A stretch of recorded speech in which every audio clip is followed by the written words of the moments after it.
Welcome to Daily Wisdom, Walking the Path with the Buddha, a podcast shared by David Roylance. This podcast is dedicated to guiding you to completely eliminate the discontent mind and the suffering it causes by attaining enlightenment. Learn and practice the teachings of Gotama Buddha that will guide you to fully attain a peaceful, calm, serene, and content mind with joy. To support this podcast, visit patreon.com/supportbuddha or visit buddhadailywisdom.com, where you will discover a full range of courses, retreats, and online learning resources to assist you on the path to enlightenment. Now, here's our teacher to share more.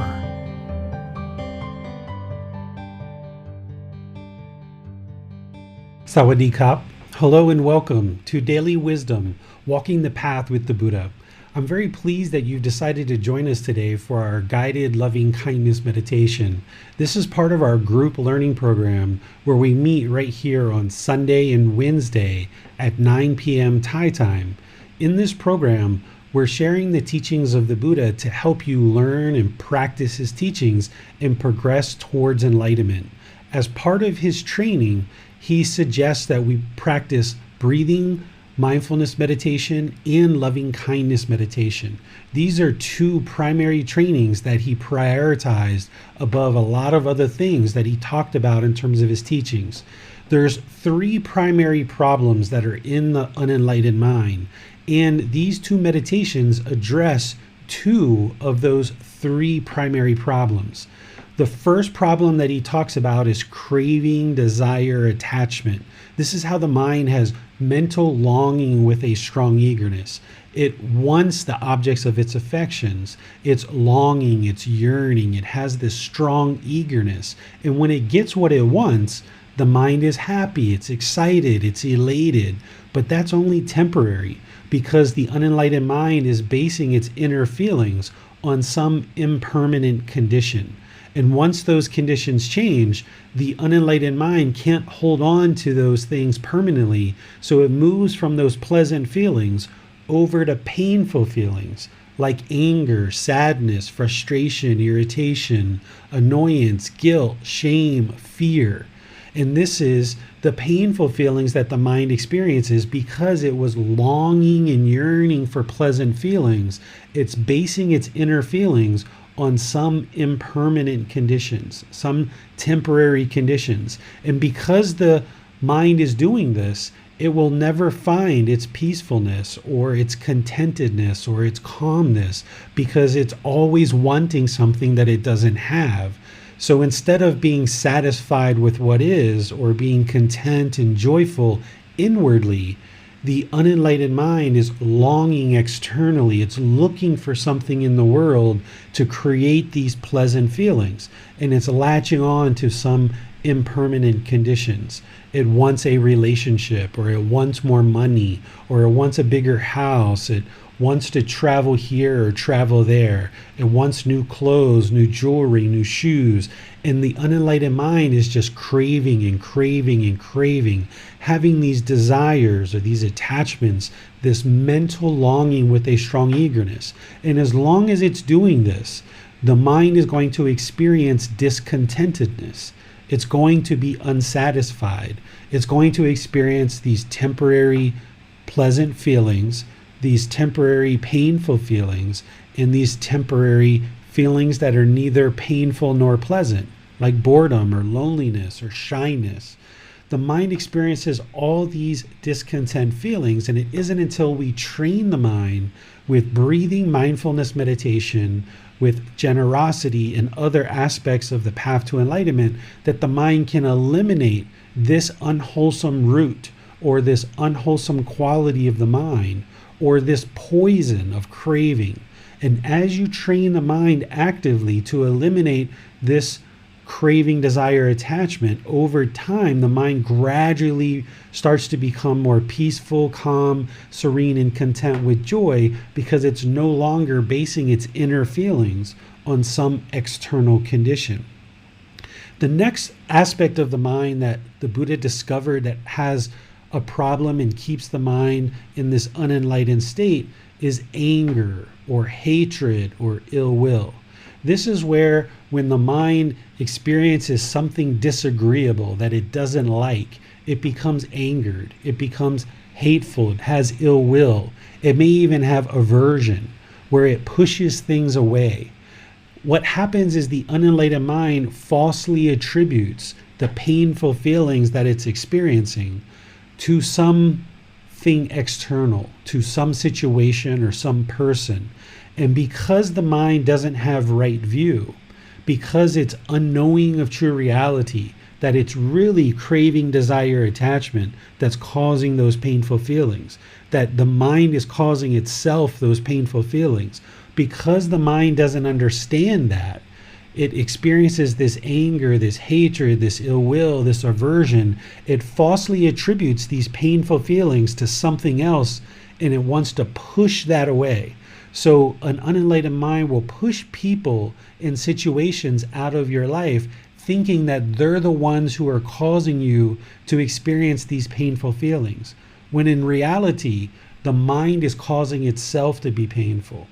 And when the mind pushes these people and situations out of your life, you erect this wall between you and them, where you don't want to have contact with them, and you block them out of your life, thinking that they're the reason why you're having painful feelings.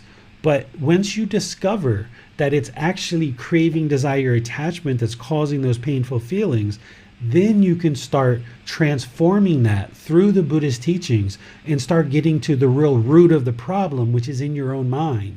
Because we can't go through life continuing to push people out of our life that disagree with us, or things that we don't like. We can't keep pushing people out of our life, because you end up very lonely. You end up with no opportunities to improve your life, because the people around you, you've just pushed them out and pushed them out of your life.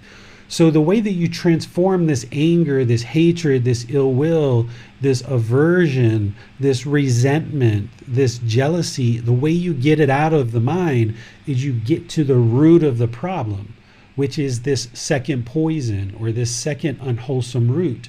And we do that with loving kindness.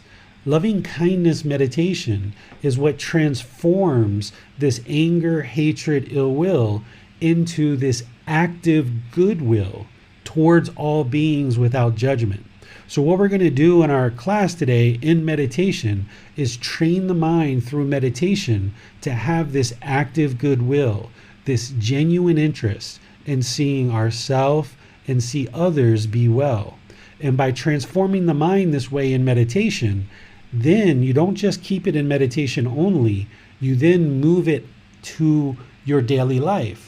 So that while you train in meditation and you cultivate this active goodwill, or this genuine interest in seeing others be well, you then practice in daily life being loving and kind and polite, friendly, respectful, kind to everybody in your life, because of the natural law of karma, of cause and effect, or action and result.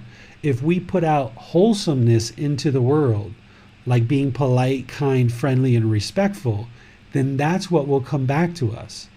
But if we put impolite, unkind, unfriendly, and disrespect into the world, then that's how people are going to treat us.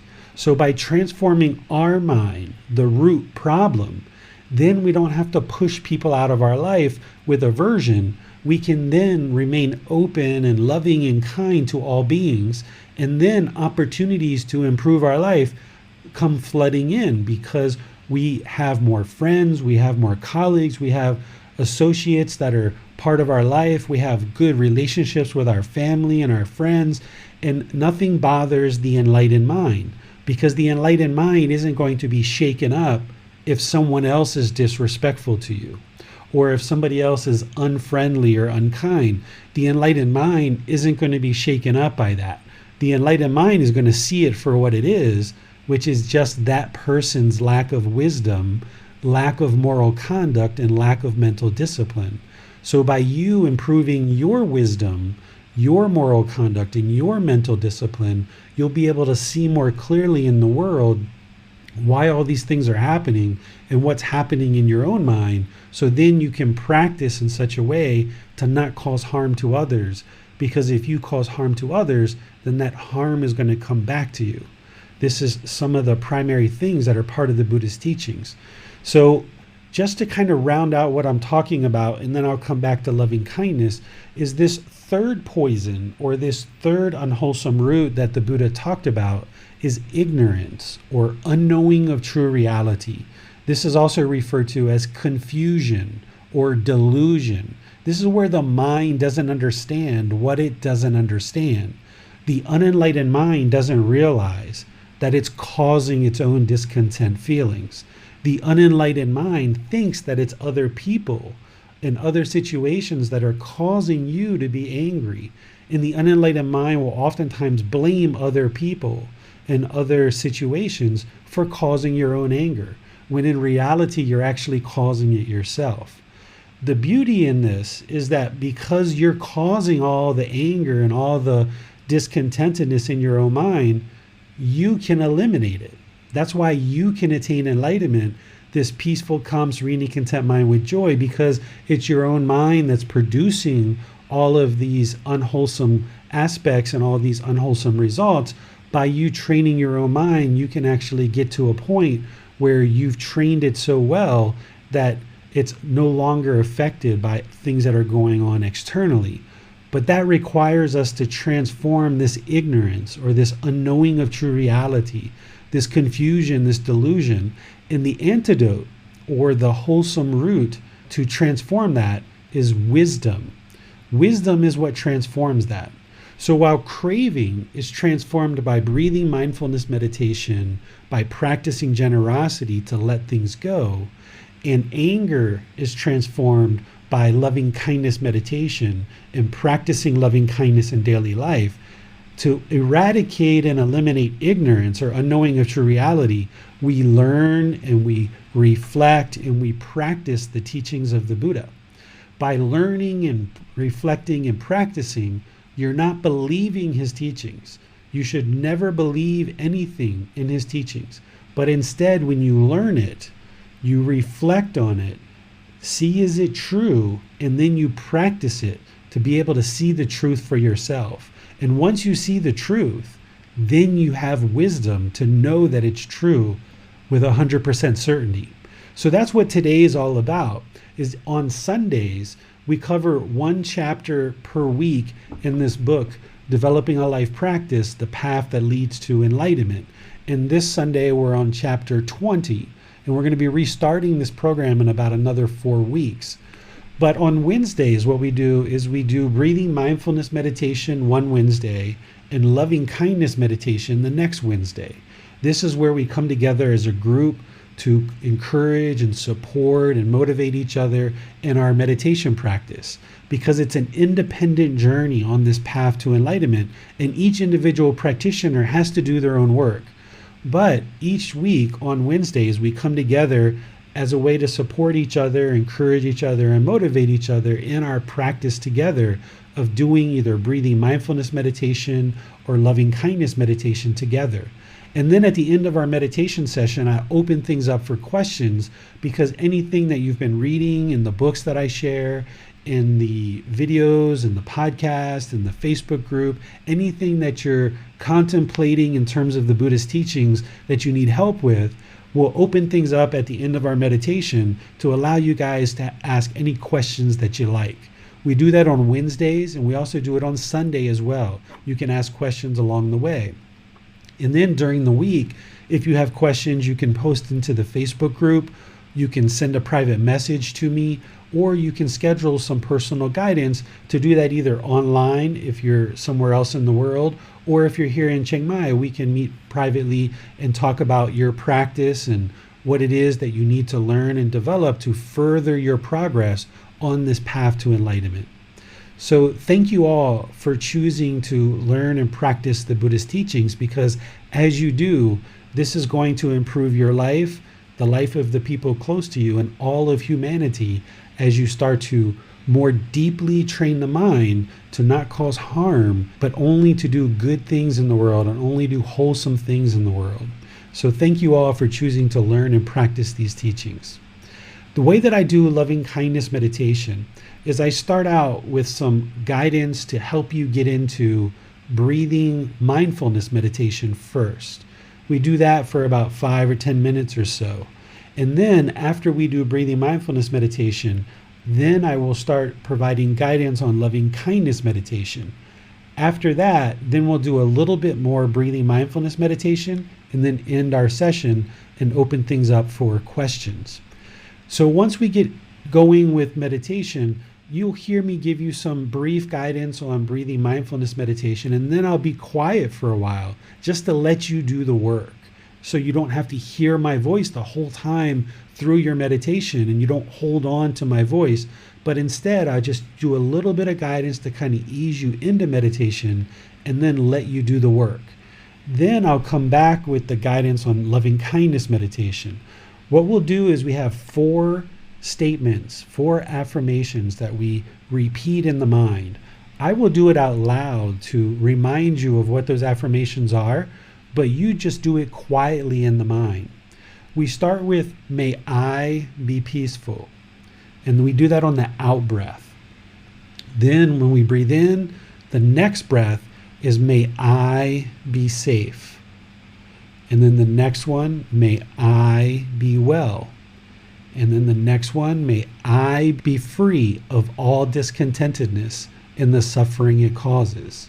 We always start with I, because you need to have that genuine interest in seeing your own self be well and be peaceful before you can cultivate that in your mind for other people. Once we go through those 4 affirmations for I, then we will expand this ring a little bit further. And I'll say, may we be peaceful, meaning all of us who are meditating together. You are cultivating in your own mind this genuine interest in seeing all of us that are meditating together as being peaceful, be safe, be well, and be free of discontentedness and the suffering it causes. Then we'll expand to the next ring. And I usually don't know what that is until we actually get to it. But essentially, we create these rings, about 4, 5, 6, 8 of them, and eventually getting to all beings, where we've cultivated in our own mind this genuine interest in seeing all beings be well and be peaceful. This isn't a prayer. We're not sending a prayer and wishing that other people will be peaceful to us. That's not what this is. What this is you transforming your own mind so that when you're around others, you are more peaceful, you are more kind, and you are practicing loving kindness. Because by you transforming your mind, then whatever you're putting out, that's what will come back to you. You can't control and you can't change other people through your meditation. All you can do is change your own mind. So that's what we're working on in meditation, is to transform your own mind.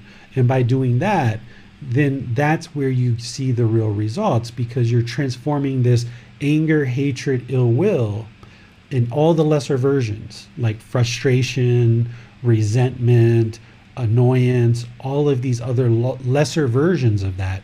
You're transforming that to a genuine interest in seeing others be well and be peaceful, loving kindness. Loving kindness meditation is all for you. This isn't for other people.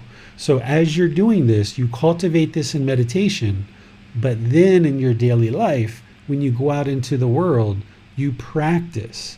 When you're in conversations with people, when you're walking down the street, somebody drops something, oh, maybe you decide to pick it up. Anything, when you're interacting in the world, you treat other beings with loving kindness. So the meditation itself is to cultivate that, and then you practice it in daily life. Here in class, I kind of create a generic meditation with these rings that kind of apply to all of us. But your practice, when you do this on your own, you should create rings that are specific for you. Because there's probably people in your life that you have anger towards, or resentment, or jealousy, or frustration or annoyance towards. Maybe it's your parents. Maybe it's your life partner, maybe it's your children, maybe it's your friends, maybe it's your neighbor, maybe it's your coworker, maybe it's somebody who cut you off in traffic today and you're just holding on to this anger. So what you do in your practice is you customize these rings based on the people and the groups of people that you need to eliminate anger, hatred, and ill will and all those lesser versions for. So you customize your meditation for your unique situation because you need to address if you've got a friend or a sibling or somebody in your life that you're holding resentment or anger towards, it's only hurting you. So you need to release that. And the way to release it is by doing breathing mindfulness meditation, by doing loving kindness meditation, and learning all the other steps on the Eightfold Path as part of the Buddha's path to enlightenment. So today is all about practicing loving kindness meditation.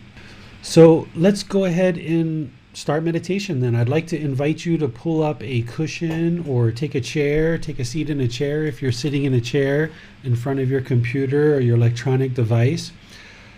This practice is not about everybody being in exactly the same position.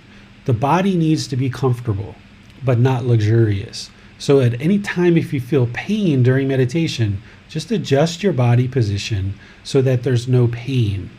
So if you're sitting on the floor, you might put some cushions under your rear to prop up the rear, lessen the angle at your hips, knees, and ankles. If you're in a chair, you might just put your feet flat on the floor or cross your legs at your ankles. Essentially, the lower body should be comfortable, but not luxurious, and also not painful. It should be in the middle. Not painful, not luxurious, but comfortable. The hands and arms are the same way. They should just be relaxed in your lap.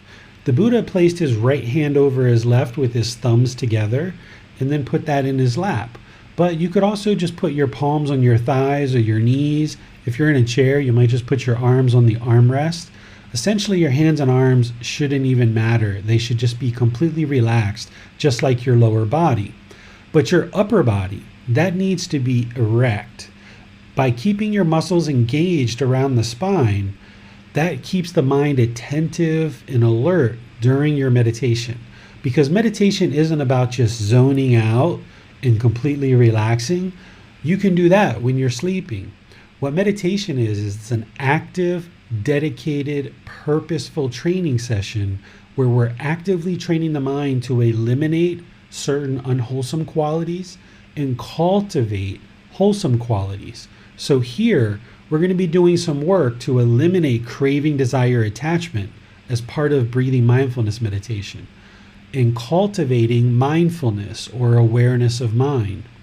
During the loving kindness meditation, we're going to be actively eliminating anger, hatred, and ill will while we're cultivating loving kindness or this genuine interest in seeing all beings be well.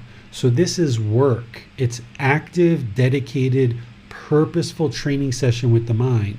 So by keeping the spine erect, like the Buddha taught, this keeps the mind attentive and alert during your meditation. So make your lower body comfortable, your hands and arms comfortable, your upper body should be erect, and then just close the eyes. Start breathing in through the nose and out through the nose. Take some nice natural breaths. Breathing in and out. Your breath isn't going to necessarily sync up to the guidance that I'm providing.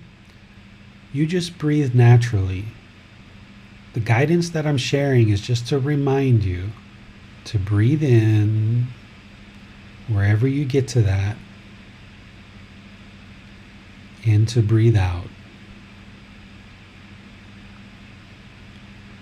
You'd like to experience the full natural breath. Nice gradual inhale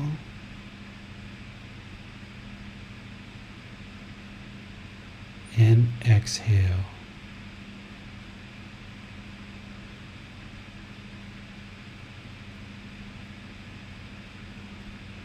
Breathing in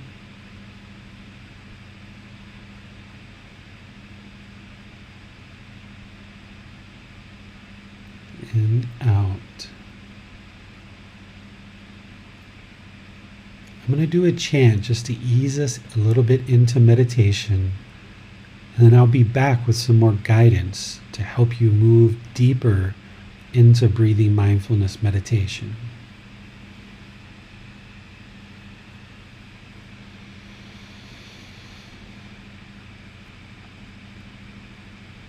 Arahang Samma Sambuddho Bhagava Bhutang Bhagavantaṃ Abhivateyami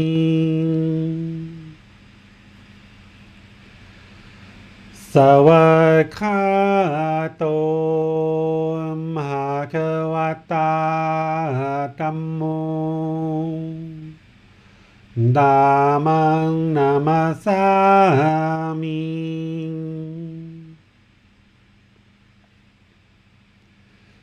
Supatipanno Bhagavato Sāvaka Saṅgho Saṅghang Namami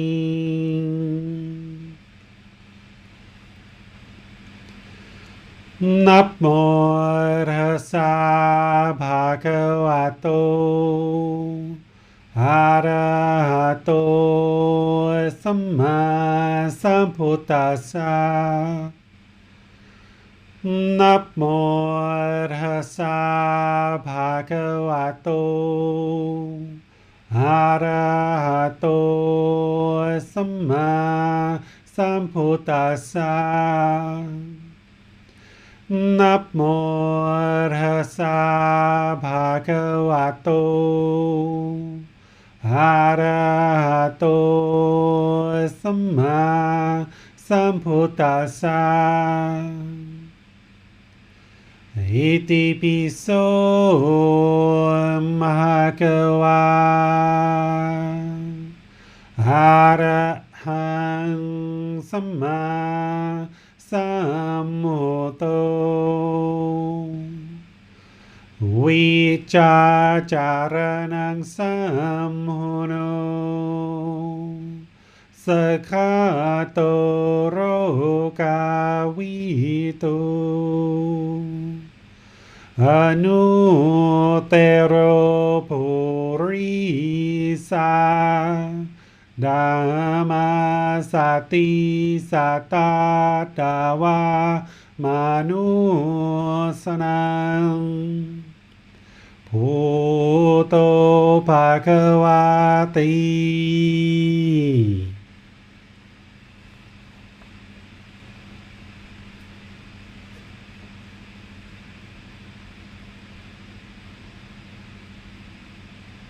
Okay, you should be breathing in through the nose and out through the nose. Just establish a nice, steady, consistent breath. A natural inhale, experiencing the full breath.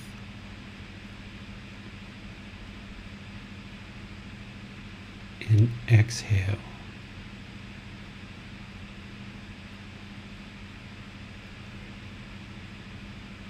As they're breathing in through the nose, focus the mind on the breath, either the sound of the breath or the sensation of air moving into the nose. This is the present moment. Fixate the mind on the present moment, the breath. Breathing in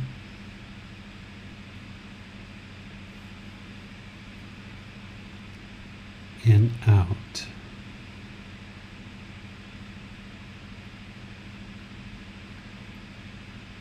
Wherever you notice that the mind is not on the breath, either it's gone to the past or the future, it's having thoughts, ideas, perceptions, Wherever you notice that, cut that off, let it go. Bring the mind back to the breath, the present moment. Breathing in and out.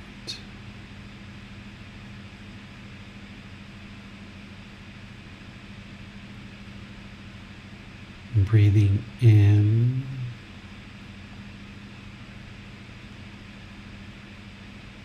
and out. When you notice the mind's off the breath, no need to feel guilty or shameful. You haven't done anything wrong. You're not bad at meditation. This is what the unenlightened mind does. It has longing, yearning. It's not comfortable in the present moment. It always wants to be somewhere else.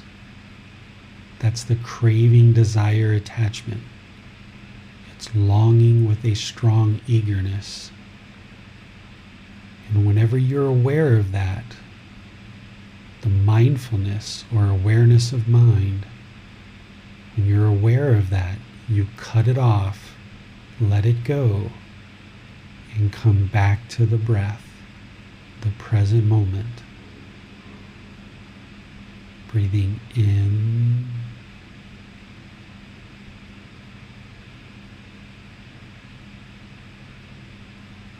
and out.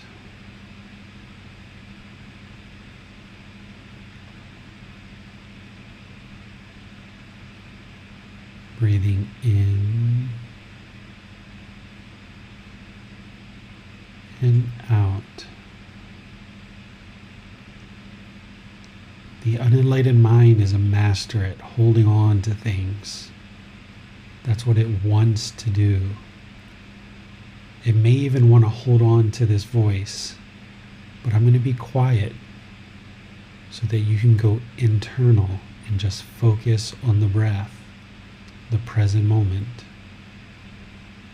Whenever the mind's not on the breath, cut it off, let it go, come back to the breath.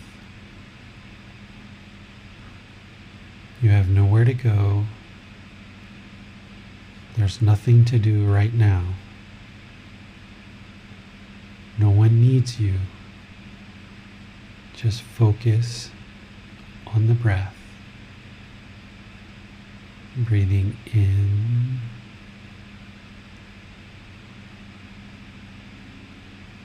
and out.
Continue breathing in through the nose, experiencing the full breath.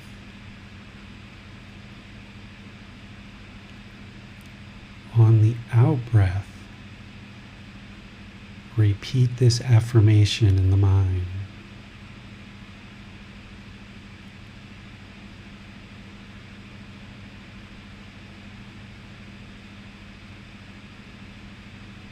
May I be peaceful.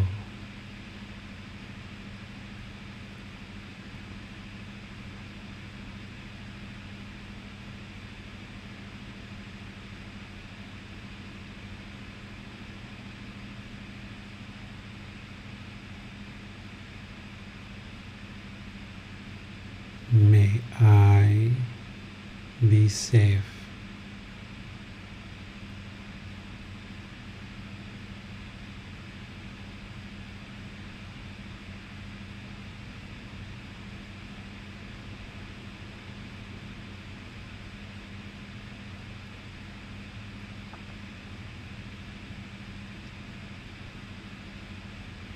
May I be well.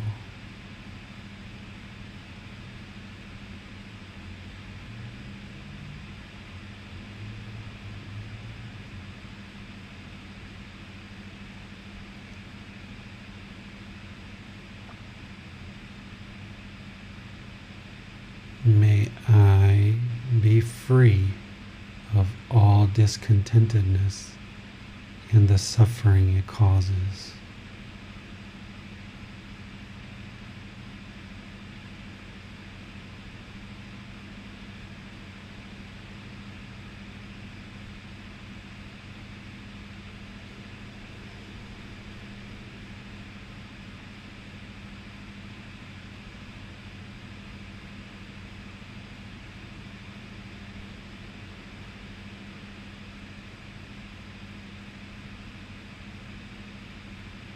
May we be peaceful.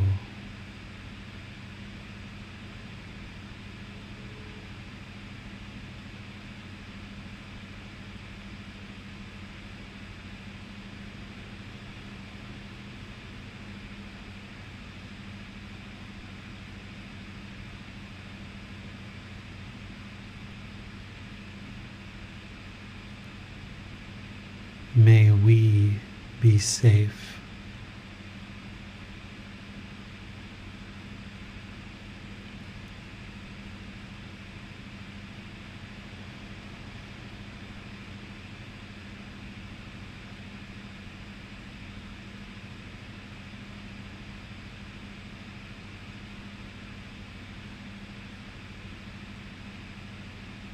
May we be well.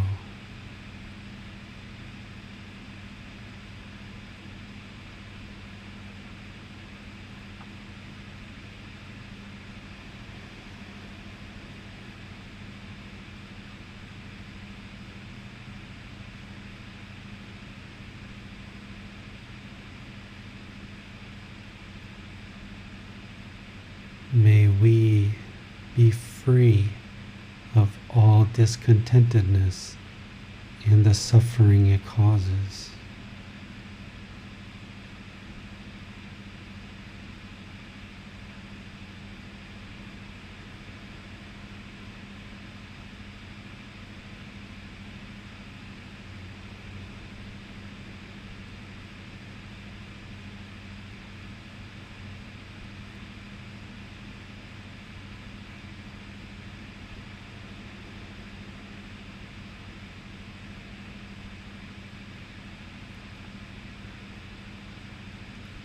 May all those who are close to me be peaceful.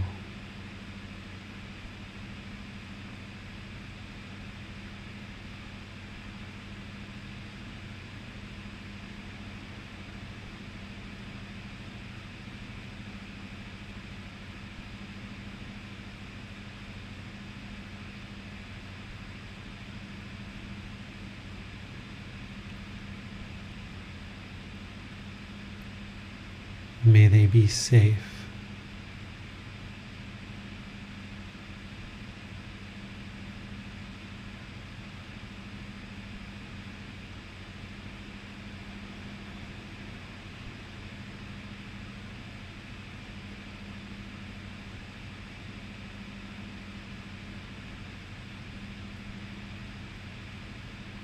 May they be well.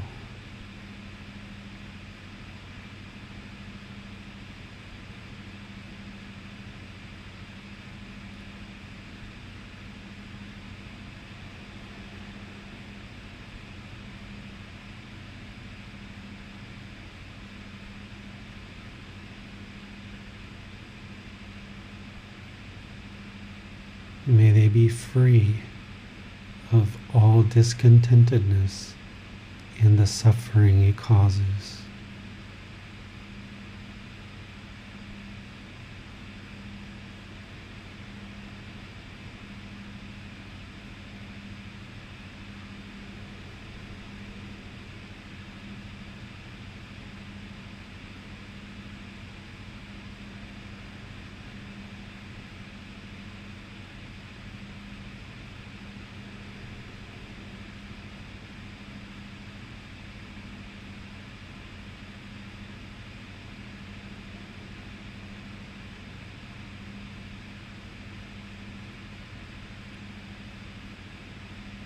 May all those who are acquaintances be peaceful.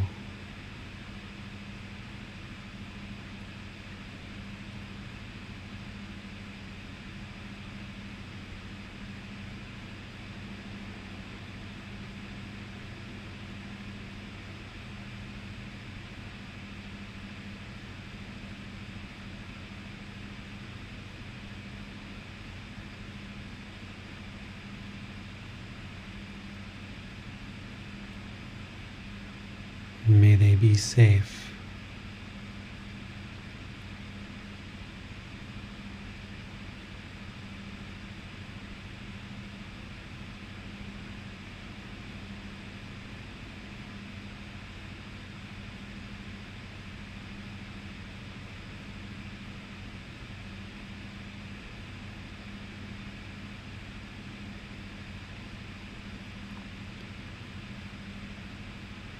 May they be well.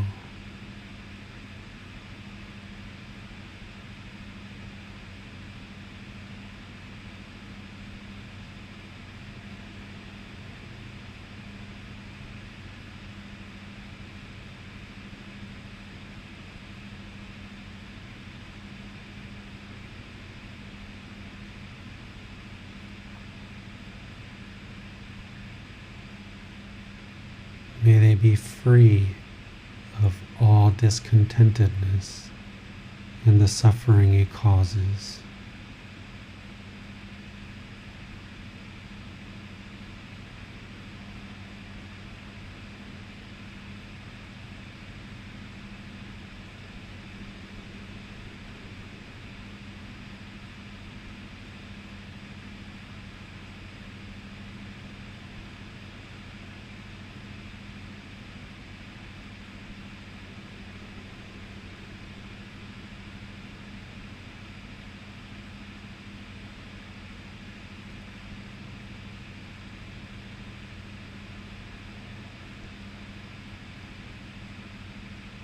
May all those whom I don't know be peaceful.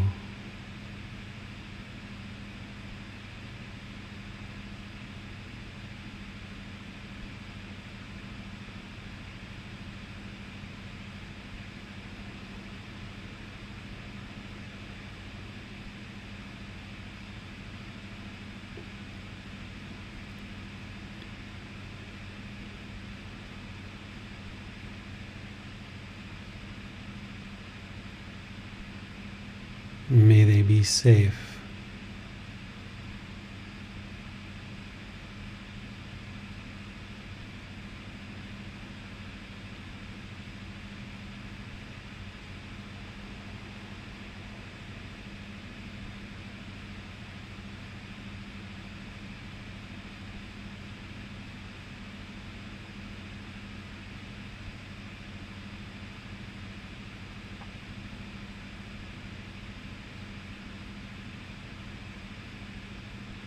May they be peaceful.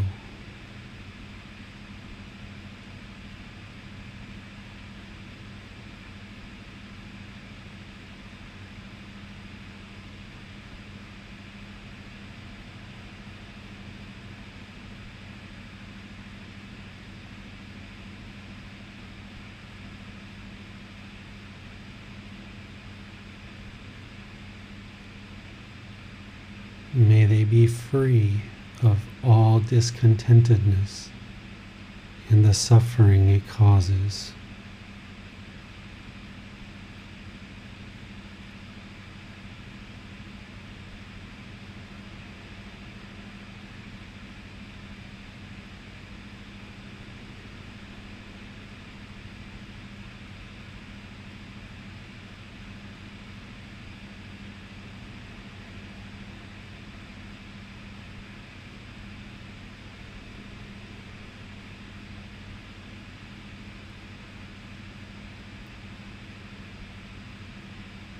May all beings, no matter where they reside, be peaceful.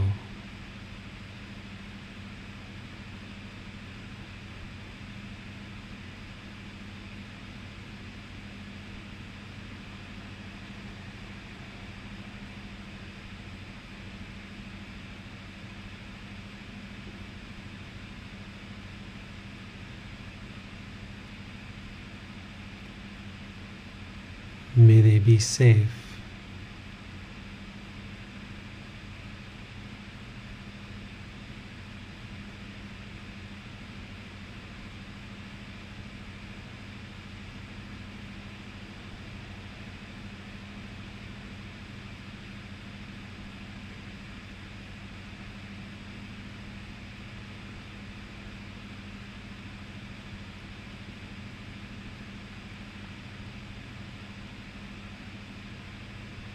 May they be well.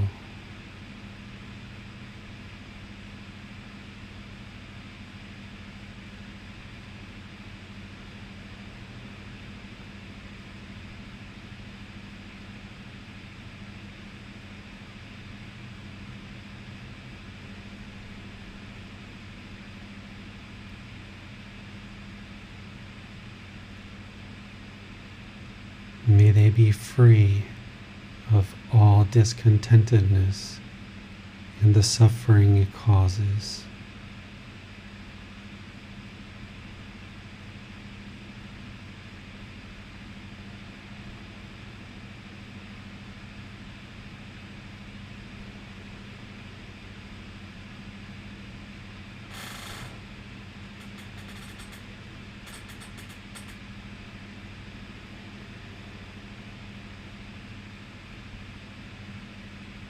Continue to breathe in through the nose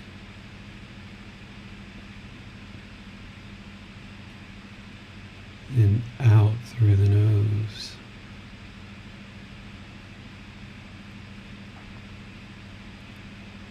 Focus the mind on the breath. Whenever you notice the mind is not on the breath, cut that off, let it go. Bring the mind back to the breath. Breathing in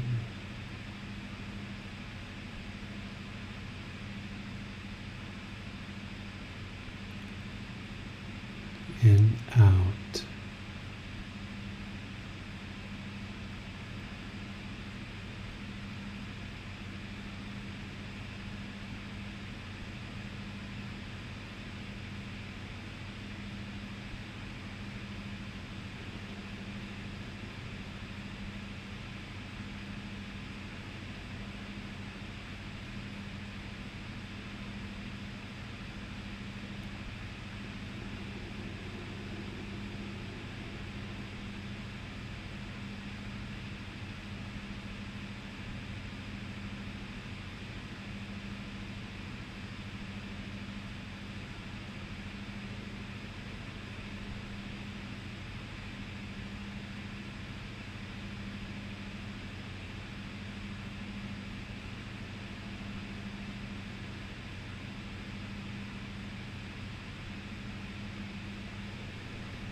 อะระหังสัมมาสัมพุทโธภะคะวาพุทธังภะคะวันตังอะภิวาเทมิ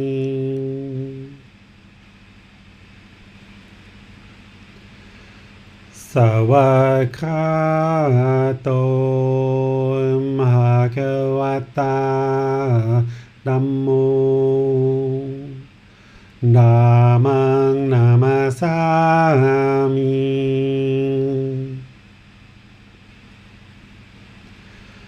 สุปฏิปันโนภะคะวะโต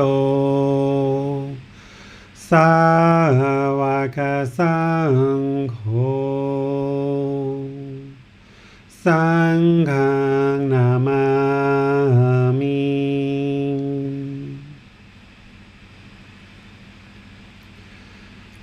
นะโมตัสสะภะคะวะโตอะระหะโตสัมมาสัมพุทธัสสะนะโมตัสสะภะคะวะโตอะระหะโตสัมมาสัมพุทธัสสะ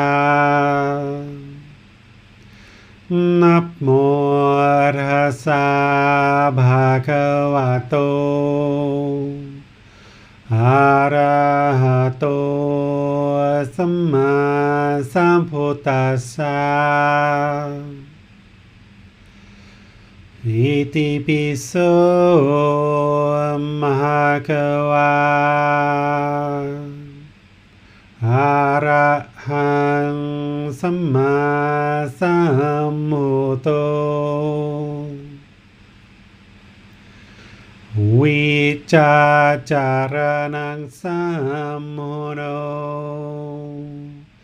สักขะโตโรกาวิโตอนุเตโรภูริสานามาสติสัตตาตาวามานุสนังพุทโธภะคะวาติ Okay, if you guys would like to slowly make your way out of meditation. As you make your way out of meditation, I would like to just share with you that the Buddha said that breathing mindfulness meditation is the absolute best way to produce wholesome Dhamma in your life by training your mind and producing the results of breathing mindfulness meditation. That's the absolute best thing you could ever do for yourself, those close to you, and all of humanity. And second to that is loving kindness meditation. That's the second highest quality of wholesome Dhamma that you can actually produce in this life. So for however long you just meditated, you did both breathing mindfulness meditation and loving kindness meditation, which is the absolute best thing you could do for this life. It's producing wholesome results. Essentially what Dhamma is cause and effect, or action result. It's the result of your decisions. So as we decide to do wholesome things, wholesome results come from that. If we do unwholesome things, then there's going to be unwholesome results because of that. So here today, you've done both of the two highest quality things the Buddha says that you could actually do, which is breathing mindfulness meditation and loving kindness meditation. And then what you do is you carry the benefits of this with you throughout your day, and you practice the entire Eightfold Path throughout your day. The meditation is that consistent, ongoing, dedicated, diligent practice that you do on an ongoing basis.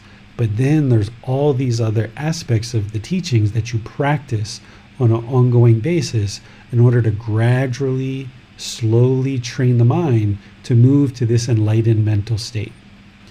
So what I'd like to do is just open up to any questions that you guys have about meditation or the Eightfold Path, the 7 factors of enlightenment, or anything along this path that you've seen in the resources that I share, or any other aspects of the path to enlightenment that you're looking to seek guidance or understanding on. You can just ask your question by putting that into the comment section of Facebook, YouTube, or Zoom. If you're in Zoom, you can electronically raise your hand electronically, and the moderators will call on you to allow you to go ahead and ask your question or your follow-up question. So I'll just turn the class over to you guys for any questions that you might have. It seems that Allah has a question, so let's go to him. Okay. Well, thank you, Mr. David, for the actually valuable class. I'm new here. My question is, I believe that meditation is actually very great practice and the greatest actually practice I experienced in my life. My question is how to keep meditating every day without miss.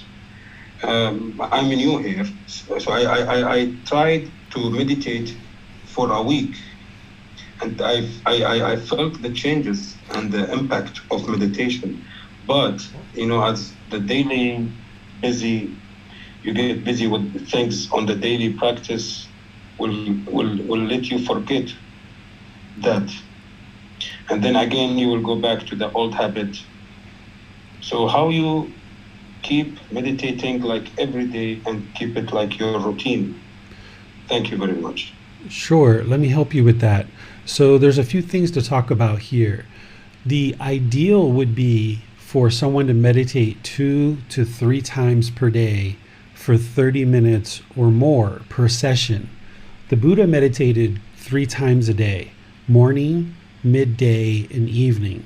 This is what he did throughout his life as a roaming, homeless ascetic, someone who basically dedicated his life for 45 years to sharing these teachings. He had the ability to dedicate 3 times a day to his meditation practice.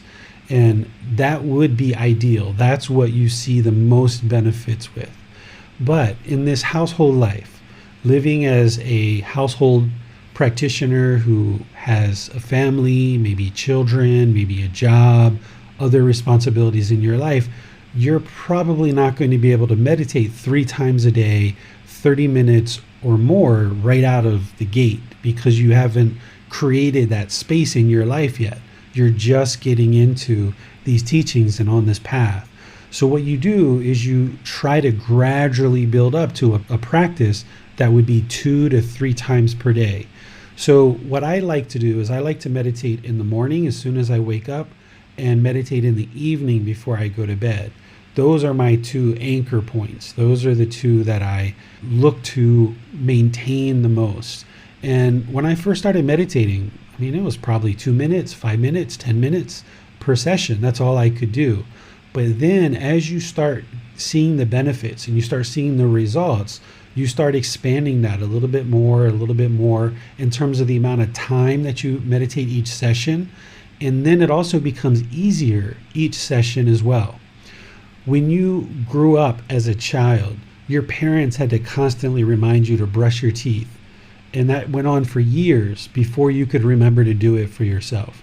They had to constantly remind you to take a shower or take a bath. That went on for years before you could remember to do it yourself. Eventually, you got to the point where you saw that when you didn't brush your teeth, you didn't like the taste that was in your mouth. Or when you didn't take a shower, you didn't like the way you smelled and the way you felt. You just didn't like it. And then you had the motivation and encouragement to do it yourself because you saw it as being in your best interest, because you just felt better when you brushed your teeth and take a shower. Meditation's the same way. You have to just stick with it. You have to build up your practice. You have to see the results in the mind. And then eventually you get to the point where you see such results that as you slip up here and there and you miss meditation, you're going to notice that your mind is not as calm, your mind is not as peaceful, and your day doesn't go as well when you don't meditate. And just like you probably wouldn't leave the house without taking a shower or brushing your teeth, you'll get to the point where you can't even envision going a day without meditating. So with all of that said, let's also talk about impermanence. So the idea is, and the goal, the objective, is 2 to 3 meditation sessions a day, 30 minutes or more, and you need to build up to that.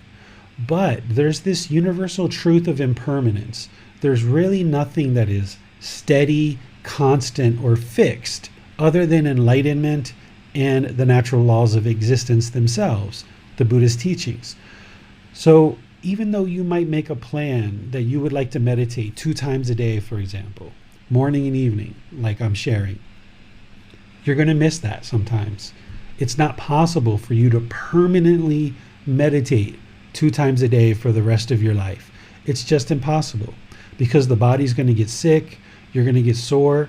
Maybe like 2 years ago, I had a motorbike accident, I had cracked a rib. I couldn't meditate for about a week and a half, 2 weeks as I was recovering from that. So there's going to be times in your life where you'll either forget or it just won't be possible. So what you do is you set a goal, you set an objective, and you work towards getting to 2 to 3 times a day, and you accumulate the benefits of this practice of meditation. One of the ways that I think about meditation is I think about it like a bucket. The mind is very thirsty. It needs this meditation. And there's this bucket that you need to fill water up in order to feed the mind. So you come over to the water and you scoop. And if you can scoop for 5 minutes or 10 minutes, and that's what you can do in that one session, then great. You're filling up the bucket with water. If you can scoop again for 15, 20, 30 minutes in the evening, great. Then you scooped water. So your benefits of meditation are actually accumulating over the course of your practice. And what you would like to do is get to a point where you're meditating at least 2 or 3 times a day and you're accumulating the benefits along the way. And by you setting your goal and your objective to do this, you just work at it and you work at it and you work at it. And there's going to be situations where you're going to miss a session here or there. And rather than just completely giving up, then you just continue to stay dedicated to building up your practice. What sometimes happens is people will set a goal for themselves to do meditation regularly, and then when they don't do it, they will feel guilty or they'll feel shameful. And then they stop doing it for one day, and then that turns into 2 or 3 or 4, and then you become complacent in your practice. But rather than do that, wherever you notice that perhaps you missed a day of meditation, oh, I forgot. Shoot, I gotta fix that. So then each day after that, you just work to create the ability for you to create space in your life to actually do your meditation. So don't fall off and feel guilty and shameful if you didn't get to your meditation, but just notice it as impermanence, that while you set this goal and objective, you're not going to be able to permanently meet this goal and objective. If the mind is craving, desiring, longing, wanting, expecting, having this strong eagerness to do meditation, and then you don't do it, the mind's going to be discontent. But instead, if you set it as a goal, an objective, and you work towards that each day, and even when you fall short of that, it's okay. Just continue to apply effort and energy to build up your practice day by day, moment by moment. But if you create those anchor points for yourself in the morning and in the evening, those tend to be 2 times where a household practitioner has the ability to kind of have a better prediction of your schedule and be able to set opportunities for you to meditate on those 2 times. So for me, as soon as I wake up in the morning, I go to the bathroom, empty out all the organs, and then right into meditation. And then in the evening, about 30 minutes or an hour before I notice that I'm going to start getting tired or sleepy, I will start my meditation. But even with that, there are certain days where I'll go to sleep late and have to wake up late, and I can't meditate right away first thing in the morning. I may have an appointment with a student. And then after I have my appointment, I might actually meditate after that. So even though I have this goal, this objective to meditate first thing in the morning and last thing at night, I wake up, go to the bathroom and meditate right away. There's certain days where I don't do that. And I can't because of impermanence. It's not possible for me to permanently meditate first thing in the morning every single day. But 99% of the time, that's what I'm doing. And I had to build up to that. It didn't just happen at the snap of a finger. I had to gradually build up to that. Well, throughout the teachings of the Buddha, in some of them, he was referring to doing effort to understand impermanent discontentedness, the cause of discontentedness, elimination, and the way or the path. So, knowing that the two kinds of meditation and generosity both address the root or the cause, the main cause of discontentedness. So, can we say that practicing meditation is applying to the Buddha's guidance of doing effort to understand the cause or the elimination of discontentedness? These are separate things, Bassam. What you're seeing when you read the Buddha's teachings, and he's constantly referring to applying effort to understand discontentedness, the cause, the elimination, and the path forward. He's constantly pointing to the Four Noble Truths and looking to teach people to make sure they deeply understand the Four Noble Truths. Because through understanding the Four Noble Truths, you establish right view and you break through the ignorance and you gain the wisdom of understanding the Four Noble Truths. Once somebody understands the Four Noble Truths and establishes right view, once they have that breakthrough, all the rest of the training of the Buddhas is basically based on and contingent on the Four Noble Truths. If somebody doesn't understand the Four Noble Truths and they haven't done the work to deeply understand that, none of the other teachings really make sense whatsoever because you don't understand what you're trying to accomplish. So where you see the Buddha constantly referring to the Four Noble Truths in a lot of his teachings, that's because in order for any new practitioner to really truly gain benefit on this path, they have to have the breakthrough to understand the Four Noble Truths. They have to understand that inside and out, back and forward, and deeply practice it and see the truth of that. Once you do, then everything else just makes sense because you've had that breakthrough of understanding the Four Noble Truths. The meditation that we're doing, which is what you're talking about, the meditation that we're doing is because if you understand the Four Noble Truths, then you understand why you're doing the meditation. If you've understood the Four Noble Truths and you've established right view, then it makes sense why you're practicing generosity. It makes complete sense. If you had the breakthrough and you've established right view, it makes complete sense why you're doing loving kindness meditation and why you're practicing loving kindness on a daily basis. If you've had the breakthrough and you understand the Four Noble Truths, then right intention, right speech, right action, right livelihood, right effort, right mindfulness, right concentration, all makes sense. Everything flows, everything comes back to right view or the Four Noble Truths. And that's why the Buddha made it his very first discourse to his first 5 students. This is why when he taught, whenever he would go into new settings and he would talk to brand new students or people who were thinking to be students, he always covered the Four Noble Truths. Even when he talked about some of his really advanced teachings, he always pointed back to the Four Noble Truths because that's really where the path starts. If you think about going to attain enlightenment as climbing a mountain and there's this hiking trail to get to the top of the mountain, the Four Noble Truths is like at the beginning of the trail.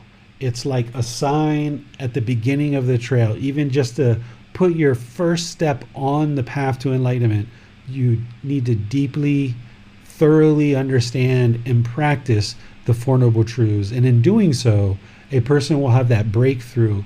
They will understand the right view and everything else will completely flow from there. Yes, it's clear now. So back to the question about the 7 factors of enlightenment.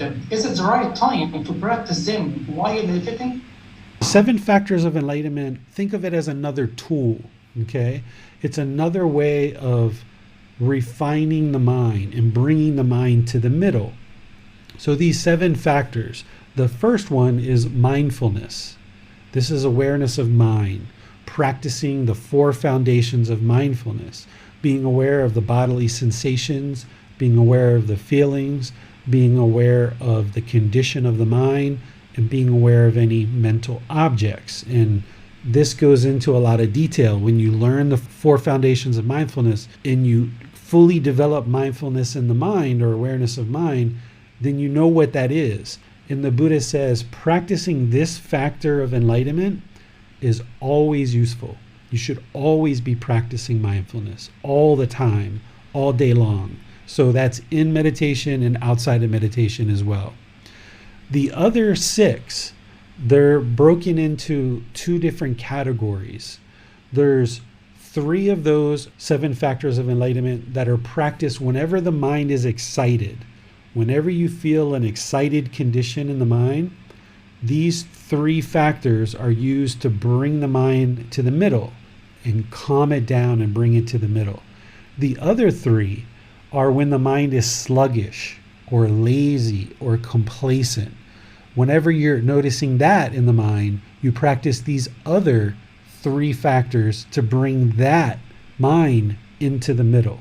So these are a way to fine-tune the mind and bring the mind to the middle when it's either excited or whenever it's sluggish. And then you bring it to the middle. And then once you are able to practice those on a consistent, ongoing basis, eventually you get to the point where you are practicing all 7 factors of enlightenment all the time. But what happens is as you're learning this path, as you're progressing on this path and the mind starts swinging from side to side, whenever you feel it go to excitement, you practice those 3 to bring it into the middle. And when you notice the mind go to sluggishness or complacency, you practice those 3 to bring it to the middle. But eventually the mind resides in the middle all the time. It's just always, always, always, always in the middle, residing there permanently, and you'll be practicing all 7 factors of enlightenment. So the first one is mindfulness. From there, the next one is investigation, where you investigate the teachings of the Buddha. Then it's energy, having a willingness to do something, having the energy to do something. And then the third one is joy, practicing joy, but not based on any particular object, just being joyful just to be joyful. So these 3 are what you do when the mind is sluggish or complacent, to kind of pick the mind up and bring it to the middle. You investigate the teachings, you practice the enlightenment factor of energy, a willingness to do something, be active, enthusiastic, and you practice the enlightenment factor of joy. So whenever you notice that, don't really feel like doing anything, I'm kind of sluggish, kind of lazy, just kind of bored, kind of laying around the house, not really interested to do anything for many hours or many days or whatever, wherever you notice the mind slip into that sluggish, complacent condition, you practice these 3 to pick it up and bring the mind to the middle. Then when the mind is excited, elated, euphoric, and you're noticing the mind moving up into that excited condition, then you practice the other 3. The other 3 are tranquility, concentration, and equanimity. So tranquility is like calmness of mind, peacefulness. Concentration is the singleness of mind or focus, right? Concentration is like alertness, attentiveness, right? Singleness of mind. And then equanimity is like evenness of temper and calmness. So that's what brings the mind out of that excited condition over to the middle. Like I mentioned, eventually when you get really good at refining the mind like this and bringing it into the middle, the mind won't swing as far to either side, and it will reside permanently in the middle, and you'll just be practicing these all the time. And if you notice, there's some overlaps here. So when we talk about mindfulness, when we talk about concentration, and we talk about equanimity, those three show up at other parts of the path, because there's right mindfulness, there's right concentration, and then equanimity is part of the Brahma Viharas. So this is where the Buddha has the overall path, but then there's these different groupings of teachings depending on what it is that you're trying to accomplish. With the Eightfold Path, that's the entire path. But then there's these other teachings that are grouped in different ways based on the tool that the Buddha is giving you. So if you think about enlightenment, that you're creating this sculpture, with the mind, and you use these different tools. Maybe you use a chainsaw, maybe you use an axe, maybe you use a hatchet, maybe you use a fine tooth brush to brush off the wood. Maybe you use like an X-Acto knife, a really fine blade.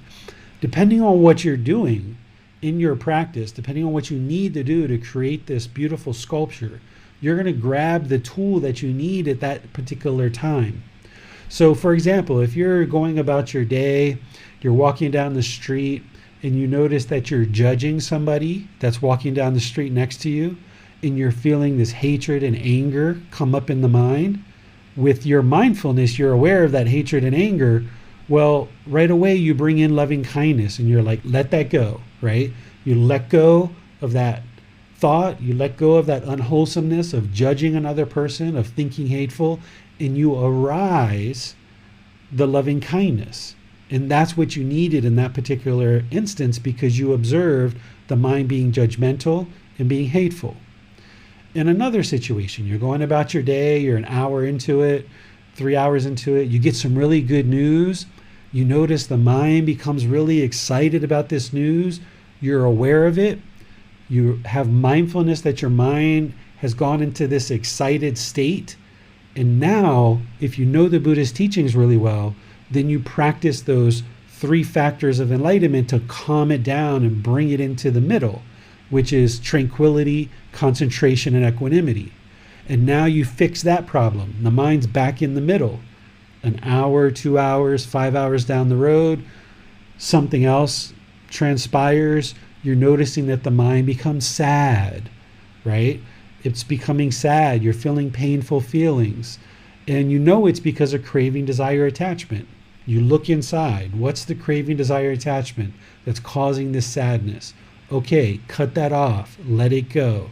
Bring the mind back to the middle. So each of the tools that the Buddha teaches, whether it's the 4 foundations of mindfulness, the 7 factors of enlightenment, the 10 fetters, the 5 hindrances, the 5 precepts, the 4 noble truths, we can just go on and on and on and on and on.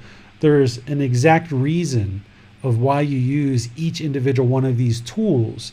It's like creating this sculpture.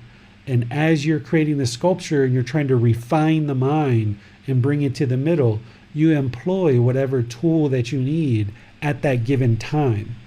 What you're doing in these classes, what you're doing in reading the book and everything else, is you're learning all the tools. You're learning all the tools and getting proficient at them. You're reflecting on it, thinking about how they work, getting help, seeking guidance from your teacher. Then you practice it in daily life and see how it works to improve the quality of the mind. And when you practice using these tools, then you see the condition of the mind getting better and better. So it's the same thing if you were learning a new skill. I don't know if you know what a blacksmith is, or a welder or something, or an electrician or something like this. They don't just go out and do work. They have to slowly learn each tool of the trade. And then over time, 5, 10, 15 years, they become more and more proficient at their trade. Same thing with like a computer engineer or an IT professional, or like you, like an English teacher. When you started out, there was many things you had to learn to get more and more proficient at your occupation, at your livelihood. And the more that you learned all the various tools, you became more proficient at your job of teaching English. The same thing. You've got this full-time job of training the mind and creating this perfect sculpture of the enlightened mind. And what you're doing is you're learning all these various tools that the Buddha taught, and then you employ them at different times. This is why it's a gradual practice, and why you can't attain enlightenment in 3 months or 6 months or even 1 year. The Buddha himself took 6 years, because you have to become very proficient at all these tools. It's going to take many years to become more and more proficient. And that's why the practice is so important. And this is where someone needs to have dedication, they need to have determination, and they need to have diligence. Because if you go into this thinking that it's a 6-month thing or a 1-year thing or a 2-year thing and you're going to be enlightened, well, you can't learn all the tools and apply all the tools and become proficient at it in that short of a time frame. So you think about how long it took you to become an English teacher and really get proficient at your job. It probably took you 3, 5, 8 years to really get proficient at that job. And the same thing with attaining enlightenment. It's a full-time job. It takes more than a year or 2 or 3 to get really proficient at it. And as you do, and you gain clarity of mind and you see how all of these tools work together, then you know when to apply them at the given time.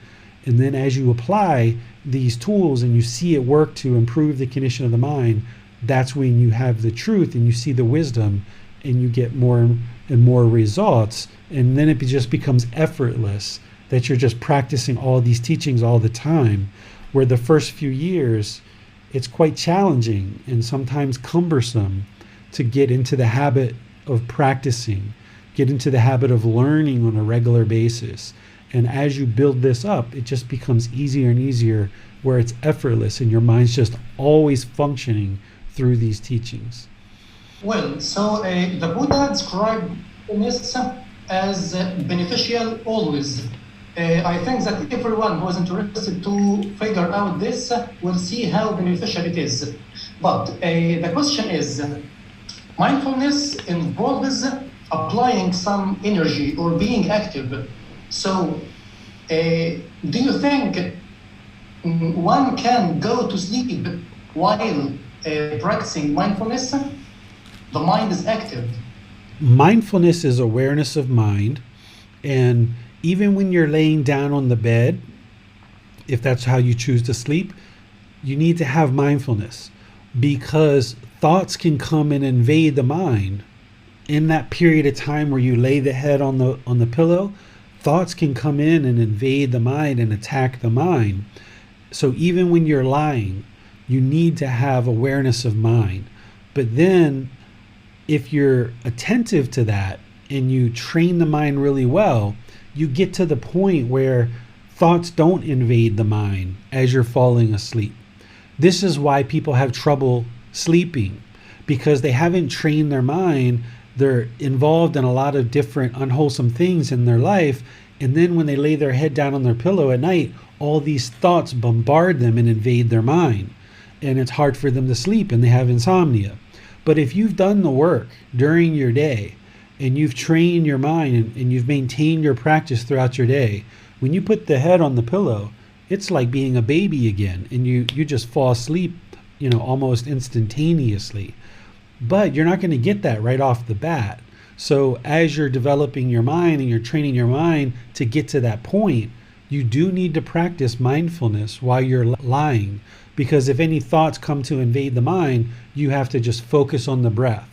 So while you have your dedicated, purposeful, active meditation sessions 2 to 3 times a day, and that's what you do to actively train the mind, if you're doing that while you're laying on the bed preparing for sleep, if you're noticing that thoughts are coming to invade the mind, you can just focus on the breath prior to sleep. It's not a dedicated, purposeful training session because your goal is to go to sleep.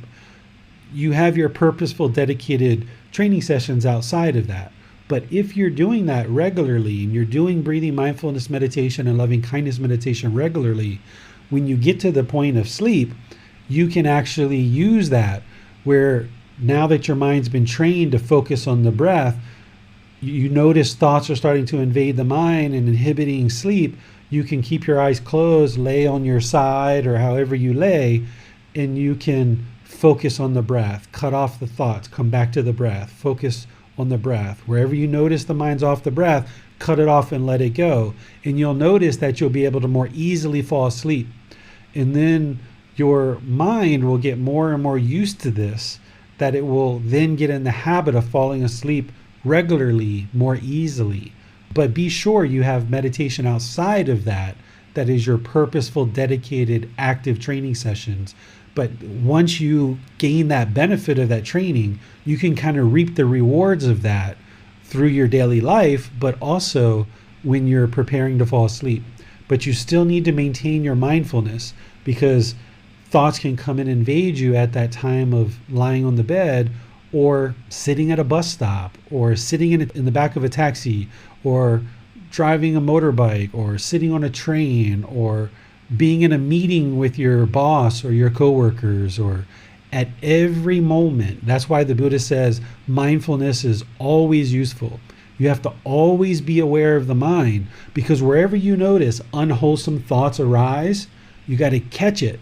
The quicker you catch it and cut it off, it won't pollute the mind and impact the condition of the mind.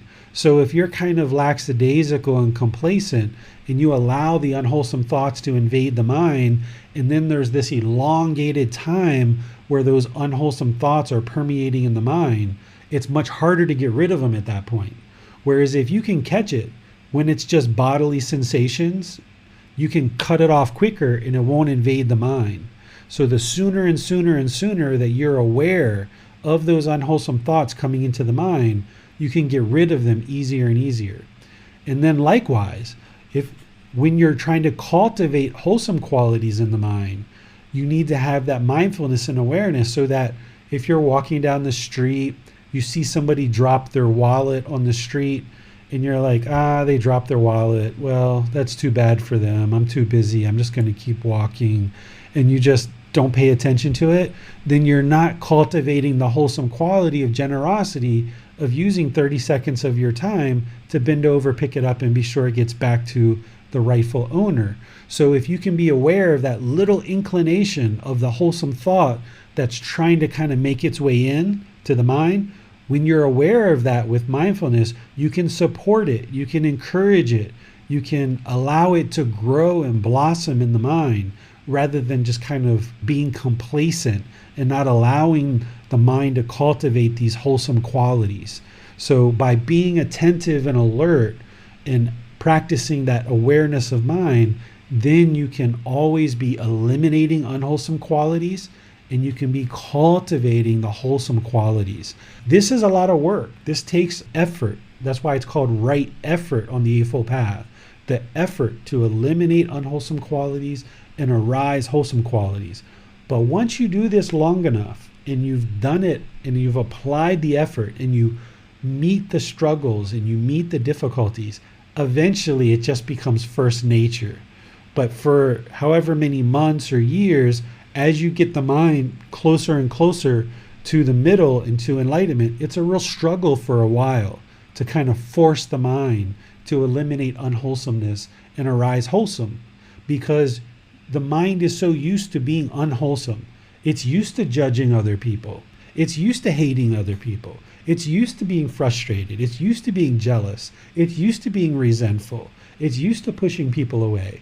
This is what it's been used to. This is what it's been doing its whole life and all these prior lives. The mind doesn't like change, so it doesn't want to get rid of all this unwholesomeness. It wants to be arrogant. It wants to be prideful, right? That's what the mind's been doing for countless eons, for countless years. So it takes a lot of effort to get rid of these unwholesome qualities and arise these wholesome qualities. But once you get those wholesome qualities permeating in the mind really, really well on a consistent, ongoing basis, then what you notice is it's actually so much easier to maintain the wholesome qualities in the mind than drag around all those unwholesome qualities. All those unwholesome qualities is a real burden to carry around. This is why for some of us in the unenlightened state, you get to the end of your day and you're just exhausted.